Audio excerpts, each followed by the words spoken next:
My uncle told me there was a stretch of lake country north of Net Lake that the Dogman did not use. Not could not use. Did not. The distinction was his, and he was precise about it. He said there were places in that country where the Dogman moved freely, where you could find their sign the same way you found wolf sign or bear sign. A thing that lived there and used the land as its own. And then there were places where you found nothing. No tracks in soft ground, no kill sites, no trail crossings. A hard edge like a property line. Except there was no fence, and the only ones who respected it walked on 4 legs and sometimes 2. He told me this when I was in my late 20s. I was home for the summer, working a guiding contract out of the lodge at Net Lake. And my Uncle Earl, my mother's older brother, a man who had trapped that country since before I was born, came by one evening, and we sat on the dock, and he talked for a long time about the North Country and the things he had learned in it. Earl was not a man who talked without purpose. When he sat down and started talking, you paid attention because he was not going to repeat himself, and he was not going to explain himself if you missed something. I want to tell you something about Earl before I get into what he told me, because the account deserves that context. Earl B. Bow ran a trapline in the country north of Net Lake for close to 40 years. He had started as a boy with his own uncle. Learned the country the way you learn it when you are on foot in it in all seasons. And by the time I was old enough to go out with him, he had the kind of knowledge of that land that does not come from books or maps or any kind of formal study. He knew where the beaver colonies cycled, which drainages held water in dry years and which did not, where the wolf packs denned, how the timber sales in the 80s had shifted the deer population distribution. He knew the country the way you know the inside of a house you have lived in for decades, not because you memorized it, but because you have walked every part of it in the dark. Earl was also a man of careful speech. He did not tell stories for entertainment. He did not embellish. When he told you something about the country, he was reporting information that he considered accurate and relevant. The same way he would tell you that a stretch of ice was thin or a portage trail had washed out. There was no drama in his delivery because the information was the point, not the telling of it. I had been listening to Earl talk about the bush since I was a child, and I had learned early that the most important things he said were often the ones he said most quietly. The evening on the dock was one of the quiet ones. He told me that the hard edge in the lake country north of the reservation boundary was not about the Dogman at all. He said the Dogman avoided that ground because something else held it, and that something else was older than the Dogman, and the Dogman knew it. He said the old people had a name for what held that ground, and he was not going to tell me the name. Not because it was secret, but because names had a way of making people think they understood something when they did not. And he did not want me to think I understood this. He said, "Do not run your trapline north of the second portage." I thanked him for the advice, and I ran my trapline north of the second portage 6 weeks later. I am not telling you this as a story about ignoring elders the way those stories get told sometimes as a kind of moral lesson. I am telling you because the specific character of why I ignored it matters. I did not ignore it because I thought Earl was wrong. I ignored it because I thought the restriction did not apply to me in the way it applied to other people. That is a different failure and a more embarrassing one. I thought I was careful enough, experienced enough that I could go into that country, observe whatever there was to observe, and come back with a fuller understanding than the restriction allowed for. I thought the restriction was a precaution for people who did not know what they were doing in the bush. I had been in the bush since I was 8 years old. I knew what I was doing. What Earl had described was real. That was the first thing I found, and finding it should have been the point where I turned around. I had run the trapline north and east from the main portage into country I had not worked before. A mixed spruce and jack pine system with several small lakes connected by creek drainages. The kind of country that holds good beaver and fisher if you know how to read the sign. The first 2 days were unremarkable. Good sign in the right places, a few sets made. The work of establishing a new line in country you are learning. On the third morning, I crossed a drainage on the east side of the second small lake and entered a section of spruce bog that had a different quality to it than the country I had been working. The difference was absence. I have been in bush country where predator pressure suppresses sign. You know the feeling of moving through ground where prey animals are scarce, and the quiet has a particular quality to it. A managed quality, like the land is being used hard by something that takes most of what is available. That was not this. This was absence without explanation. Beaver cuttings on the creek, but no beaver activity in the bog itself, which is the kind of discontinuity that tells you about a boundary. Animals using the margins, but not the interior. No deer trails cutting through the spruce, no grouse sign. The bird life overhead was present. I could hear it. But nothing was landing in that section of the bog. Nothing was feeding on the ground. I stood in that spruce bog on the third morning and I thought about what Earl had said about the hard edge. I was in it. The boundary he had described was not an impression or an interpretation. It was a measurable feature of the landscape. On one side of it, ordinary North Country bush with ordinary sign distribution. On the other side, a zone that the local animal population had collectively decided to use only at its edges. I made 2 more sets and I kept moving north. What I am about to describe happened over the course of about 4 hours on the afternoon of the 4th day. I want to give you the sequence carefully because the sequence is the thing that mattered, and the sequence is what took me a long time to assemble correctly afterward. I was working the north shore of the third lake, a long, narrow lake oriented east to west, maybe 3/4 of a mile from end to end, when I found the first Dogman sign. It was a trail crossing on the soft mud at the lake's edge, coming out of the spruce on the south side and entering the water. A single set of tracks, large, the rear foot partially overstepping the front, which is a running gait.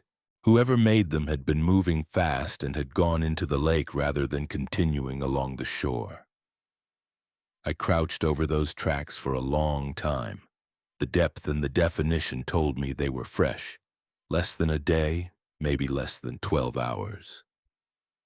The stride length between the pairs was about 4.5 feet.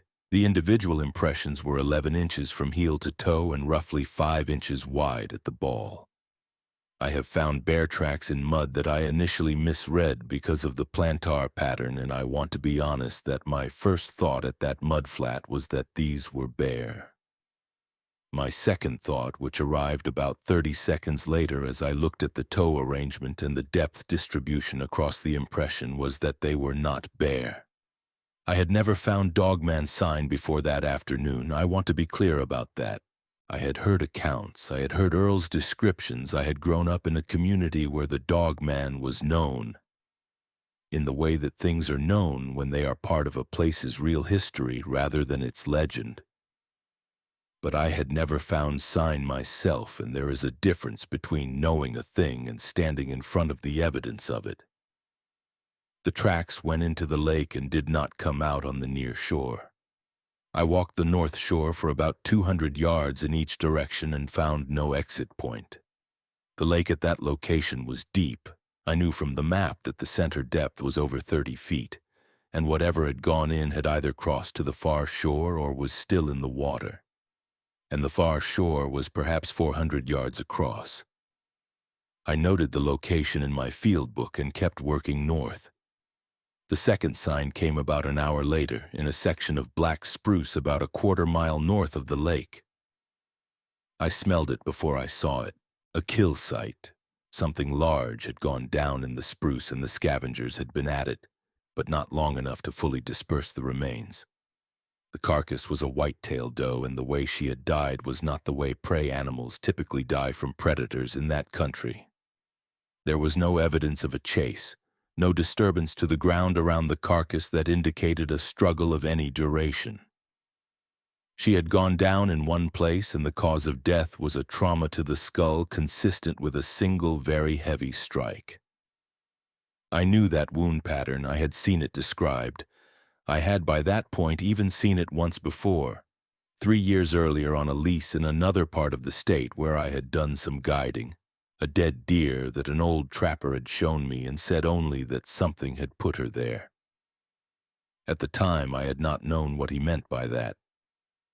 Standing over this carcass in the black spruce north of Net Lake, I thought I was beginning to understand. The Dogman had not fed on her.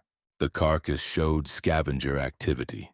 Ravens, probably a fox, but no primary predator feeding. Something had killed her and left her, which is not predation. That is something else.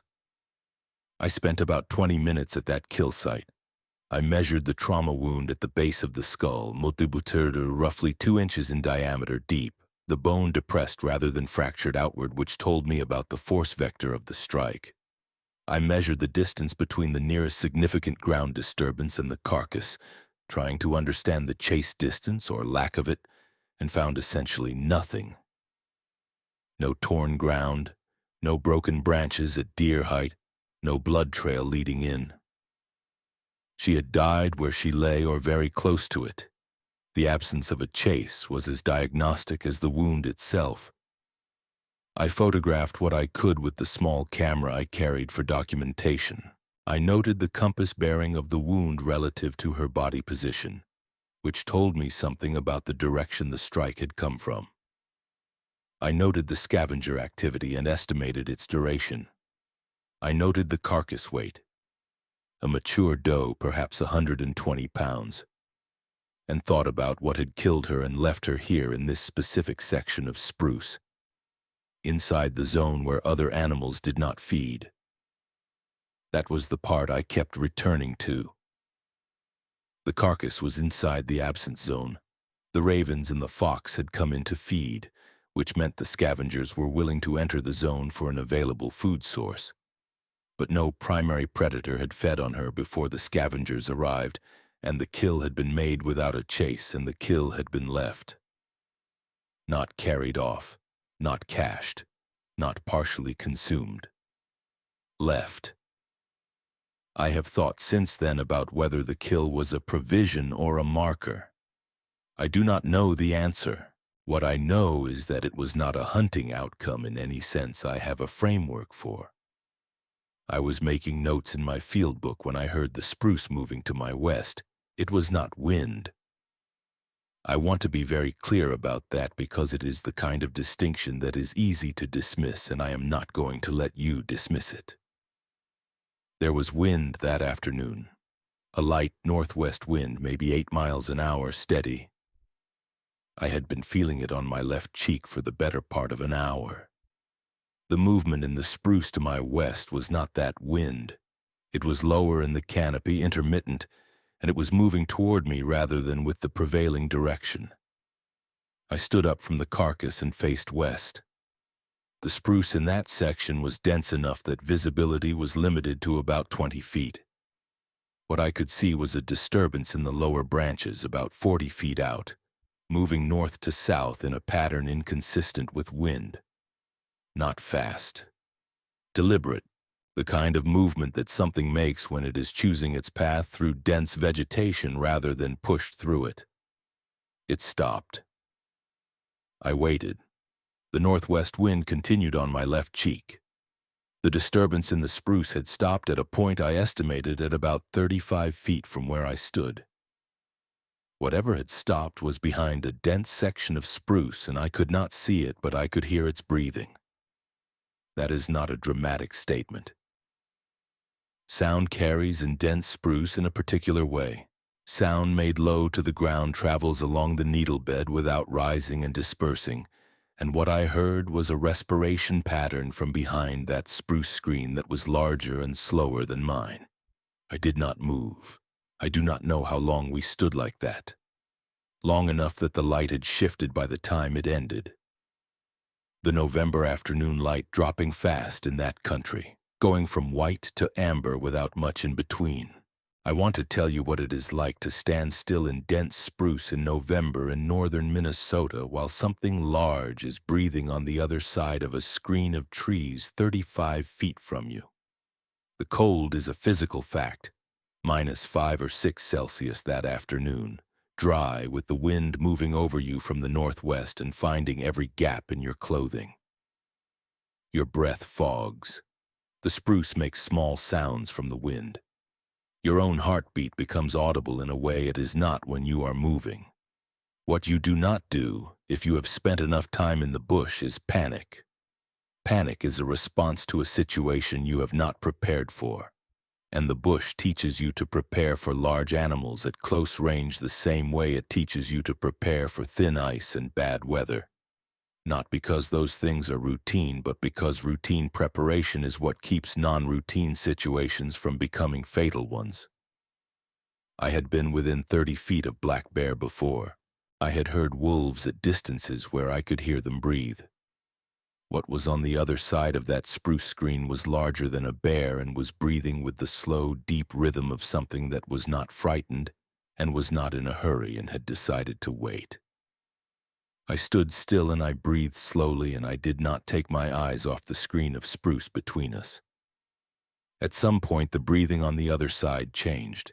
It slowed further, and then it stopped. Not in the way breathing stops when a thing leaves. I have been close enough to large animals in the bush to know the sound of something moving away from you, but in the way breathing stops when a thing becomes very still. More still than still. The kind of stillness that is a choice.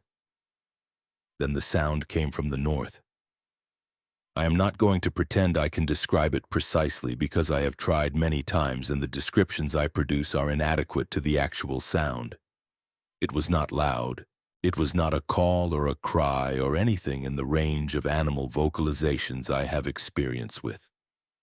It was a low, sustained pressure of sound that seemed to come from everywhere north of me simultaneously rather than from a specific point, and it lasted perhaps 5 seconds, and during those 5 seconds everything in that section of the bush went quiet in a way that the normal quiet of the bush is not quiet.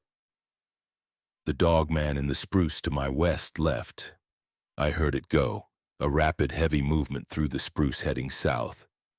Not trying to be quiet, moving with a speed that told me it had decided on a direction and committed to it fully. The sound of it moving diminished in about 20 seconds, and then there was only the northwest wind and the ravens somewhere above me and my own breathing. I gave it another 5 minutes. I stood in the same spot and I listened to the spruce settle back into its ordinary sounds. The wind sounds and the bird sounds and the small sounds of a forest returning to a baseline after a disturbance. And when I was satisfied that the disturbance had cleared, I picked up my pack and my field book and I walked south. Not running.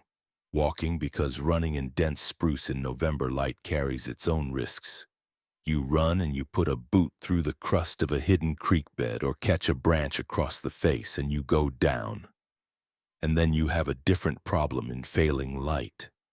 And because I had made a decision that required some dignity in its execution, I had come into that country against Earl's advice. I had found what Earl had told me I would find. And something from deeper north had called the dogman off me and given me the opportunity to leave. The least I could do was leave with my full attention on the route south and my pace steady and controlled. I pulled every set I had made north of the second portage. I noted their locations in the field book and I pulled them and I carried the equipment south.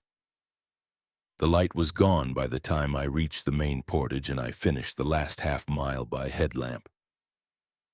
I made camp on the south side of the first lake where I had camped the first 2 nights, and I made a fire and I ate and I did not sleep much. I did not go back north in the morning.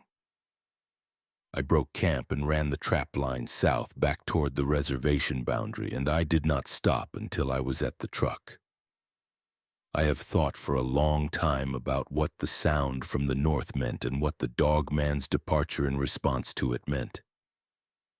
The dogman had been within 35 feet of me for what I estimate was between 10 and 20 minutes. It had the advantage of cover and the advantage of knowing exactly where I was. It had not come through that spruce screen. Then a sound came from the north, from the direction of the country Earl had told me about, from deeper in the zone where the animal sign stopped, and the Dogman left. It did not leave because of me. I had been standing there for 10 or 20 minutes, and it had not left because of me. It left because of what came from the north. I went to see Earl that winter after the season was done. I told him what I had found and what I had heard and what had happened in the spruce. He listened without interrupting, which was his way. When I finished, he was quiet for a moment. Then he asked me one question. He asked me how far north of the second portage I had been. I told him about 3 miles. He nodded, and he did not say anything else about it for a while. We drank coffee, and he talked about the beaver population trends he had been seeing in the south drainage, and whether the coming winter was going to be hard or mild based on the muskrat lodges he had checked in September. He did not return to what I had told him. I want to describe that silence accurately because it would be easy to read it wrong. Earl was not dismissing what I had told him. He was not skeptical, and he was not indifferent. The silence was something closer to the silence a doctor produces when you describe symptoms he already expected to hear. A confirmation received rather than a surprise processed. He had known that country for 40 years, and he had not been north of the second portage himself in at least 15 of those years, which I knew because I had asked him about it once earlier, and he had not answered directly, which for Earl was an answer. What I understood sitting across from him that afternoon drinking coffee in his kitchen in December was that he had told me what he told me on the dock not because he thought I would listen, but because he was required to tell me. The obligation was to the telling, not to whether the telling was effective. That is a different relationship to a warning than I had grown up understanding. He had discharged his responsibility, and the rest of it had been mine. And here I was in his kitchen in December, and we both knew how it had gone. And the coffee was warm, and the subject was closed. When I was leaving, he walked me to my truck, and he stood there for a moment, and he said that the old people had not called the thing in that country a dangerous thing exactly. He said they had a word for it that was closer to the word for a boundary, a thing that was a place as much as it was a living creature, a thing that the land used to mark where one kind of country ended and another began. He said the Dogman knew that boundary the way all the animals knew it, and they stayed south of it the same way animals stay out of the deep water in a lake. Not because something chases them out, but because they understand what the deep water is. He said, "You were in the deep water. I have guided in that country for many more years since then, and I have never run a line north of the second portage again. Not because I am afraid exactly, because I understand now what Earl was telling me the first time, and I did not understand it then, which is that the restriction was not about my ability or my experience or my care. It was about what that country is. You can be the most capable person in the world in the bush, and it does not change what the deep water is." Earl died in 2019. He was 81 years old, and he had trapped and guided in Cochichin County for over 60 years. At his funeral, his older son talked about the trapline and the things Earl had taught him. And I sat in the back of that room and thought about the evening on the dock and the afternoon in Earl's kitchen and everything that had passed between us about the North Country in the years between those two conversations. Which was almost nothing. We had an understanding that did not require a lot of words. That was appropriate given the man. I run guided canoe trips now. When I take groups into the lake country north of the reservation, I run the same routes I have run for 20 years. And those routes do not go north of the second portage. My clients do not know why.